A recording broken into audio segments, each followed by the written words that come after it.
Welcome. Today we're talking about a truly unique and powerful commander. First off, they let you play lands from your graveyard, which turns all those sacrificed lands and discarded lands into pure value. Secondly, they allow those sacrificed permanents to become counters on your board state, increasing the size of your board, once again turning those sacrifices into more value. And lastly, they bring together two of Magic's most potent strategies, land matters and sacrifice, making this deck extremely resilient, hard to interact with, and very powerful. I'm talking about none other than Szarel, Genesis Sheppard, the latest commander revealed from Edge of Eternities. Let's break this deck down. Szarel Genesis Sheppard is not just a flying 2/5 insect druid, it's an absolute powerhouse. You may play lands from your graveyard, and whenever you sacrifice another non-token permanent during your turn, put a number of +1/+1 counters equal to Szarel's power on up to one other target creature. You could go down a +1/+1 counters route with this deck, but we're not doing that. We're doing lands matters, land sacrifice, and we're going to turn all those sacrifices into value by buffing all our creatures by 2/+1/+1 counters, playing all of our lands again from our graveyard to re-trigger all of our landfall abilities. This deck just absolutely slaps. There's no other way of putting it. Your land and mana base isn't just about tapping for colours, it's about synergy. Fetch lands like Bloodstained Mire and Verdant Catacombs not only help us thin our deck, but also ensure we have the right colours at the right time. And most importantly, they get lands into our graveyards so we can reanimate them with Szarel's ability and basically do it all over again. Utility lands like Nurturing Peatland offer late game card draw, while Lotus Field provides an explosive mana at the cost of sacrificing other lands, but that's a cost we basically just love to pay. This diverse land suite enables us to get consistent mana to fuel all of our land-based synergies throughout this deck. The name of the game is to explode onto the battlefield with an abundance of lands, aka mana. Cards like Azusa, Lost But Seeking, Exploration and Dryad of the Elysian Grove are crucial within this deck, letting us play multiple lands each turn, drastically accelerating our mana production and flooding the board. Cards like Farseek, Nature's Law, 3 Visits, along with Cultivate, Kodama's Reach, reliably get more lands out of our deck and onto the battlefield. With cards like Lotus Cobra, every land drop turns into extra mana.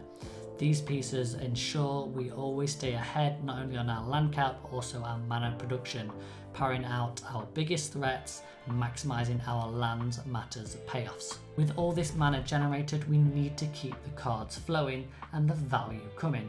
So we're going to use things like Greater Good and Life's Legacy to transform all those large creatures that we're making into huge bursts of card advantage. Braid's Arisen Nightmare is another massive disruptive engine, forcing opponents to sacrifice while we refill our hands, sacrificing the lands that just give us more value. The Gitrog Monster not only offers additional land drops, but it also allows us to draw more cards whenever lands hit our graveyard. Finally, we have Tireless Tracker, continuously churning out clues, providing ongoing card draw throughout the game by playing more lands. We will never run out of gas with these cards in our deck. Now let's talk about sacrificing these lands. Sacrificing these lands in this deck is not a cost, it's almost like a feature.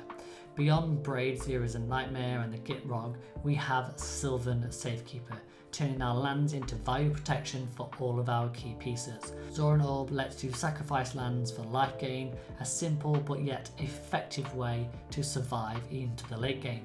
Spells like Harrow and creatures like Sakura Tribe Elder or Splingbrum Druid turn sacrificing lands into more ramp, getting more lands onto the battlefield to enable this strategy even further.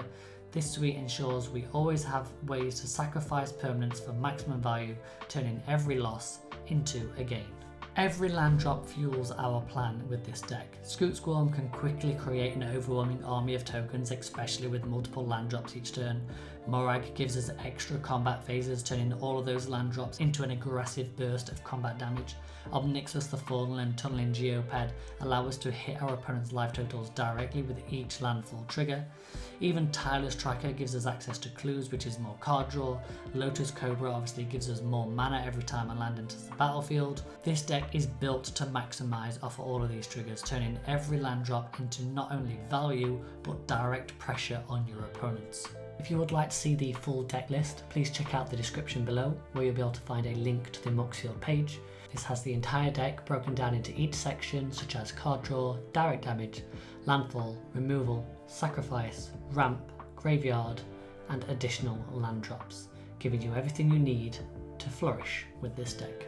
The deck has a fantastic mana curve, peaking out at 3 mana, maxing out at 6 CMC, with the average mana value of the deck being about 2.91. So there you have it, that is Szarell Genesis Sheppard, a fantastic commander from Edge of Eternities. This isn't just a collection of good stuff commander cards, this is a finely tuned deck of land matter synergies along with sacrifice. Yeah, we are winning by relentlessly advancing our board state, turning all those sacrifices into more counters, into bigger creatures to be able to deal that combat damage. We're going wide with cards like Scoop Swarm, we've got the extra combat steps with Morag, and obviously if the combat step does get all clogged up and we can't get through to deal that damage, we've got all those direct damage pingers with Obnixil and the Fallen, Tunneling Geoped, etc, etc. So we've always got ways of finding the win while still doing the core strategy of what this deck wants to do. Anyway, if you have enjoyed yourself, consider hitting the like button, leave a comment down below if you've got any suggestions for other cards that you think should be added within the 99, and if you want to see more content like this, consider subscribing, and if you want to see the other commanders I've done from Edge of Eternities, there's a whole playlist over there. Thank you very much for watching, I appreciate your support as always, and I shall see you all in the next video. Goodbye for now.